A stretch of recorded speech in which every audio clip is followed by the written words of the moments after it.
आप भगवान श्री कृष्ण की 8 रानियों की तो बात जानते हैं। इसके अलावा जो 16,100 अन्य स्त्रियां थी, क्या उनके साथ भगवान श्री कृष्ण की शादी हुई थी? पूरी सच्चाई क्या है?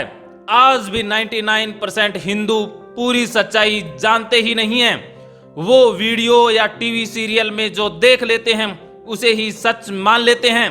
लेकिन मैं सारथी राज आपके लिए इतिहास और पुराणों के पन्नों से संपूर्ण और सटीक जानकारी लेकर आया हूं। इस जानकारी के बाद आप खुद कह उठेंगे, वाह सारथी राज जी, आप हमारे लिए इस तरह की बहुमूल्य जानकारी निरंतर लेकर आते रहिएगा।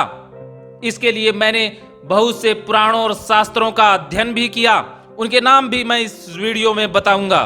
भगवान श्री कृष्ण ने 16,100 स्त्रियों के साथ शादी की। यह बात केवल भागवत पुराण में ही दर्ज है, जिसमें कहा गया है कि कृष्ण ने 16,100 स्त्रियों के साथ अलग अलग भवनों में विवाह किया था। अन्य किसी भी ग्रंथ में इसका कोई उल्लेख मिलता ही नहीं है। लेकिन आप ये तो जानते ही हैं कि भागवत पुराण में भगवान श्री कृष्ण के बारे में जो भी बताया गया है वो काल्पनिक ज्यादा है, वो किस्से कहानियां ज्यादा है। भागवत पुराण के अनुसार भगवान श्री कृष्ण तरह तरह के चमत्कार करते हैं, लीलाएं दिखाते हैं। तो भागवत पुराण की जानकारी को कतई सच माना नहीं जा सकता है, क्योंकि भागवत पुराण जानकारी को बढ़ा चढ़ा करके पेश करता है। लेकिन जितने भी पुराने शास्त्र हैं, चाहे वो हरिवंश पुराण हो, विष्णु पुराण हो, उसमें इस बात का कतई उल्लेख मिलता नहीं है।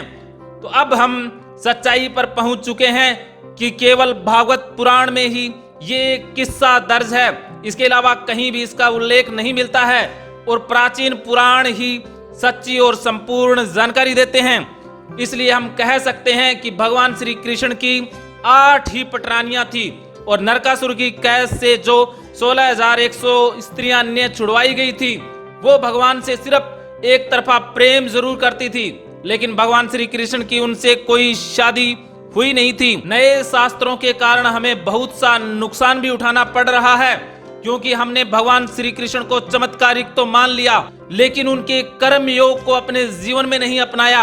अगर हम भगवान श्री कृष्ण के योग को, कर्म योग को, भक्ति योग को, ज्ञान योग को जीवन में अपनाएं, उससे हमारा जीवन बदल जाएगा, हमारे अंदर भी कृष्ण चेतना विकसित हो जाएगी। इसलिए नए शास्त्रों की बजाय पुराने शास्त्रों को पढ़ने में ज्यादा फायदा है। अगर आप मुझसे इस तरह की अन्य जानकारी की उम्मीद या अपेक्षा रखते हैं तो मुझे कमेंट बॉक्स में जरूर लिखिएगा।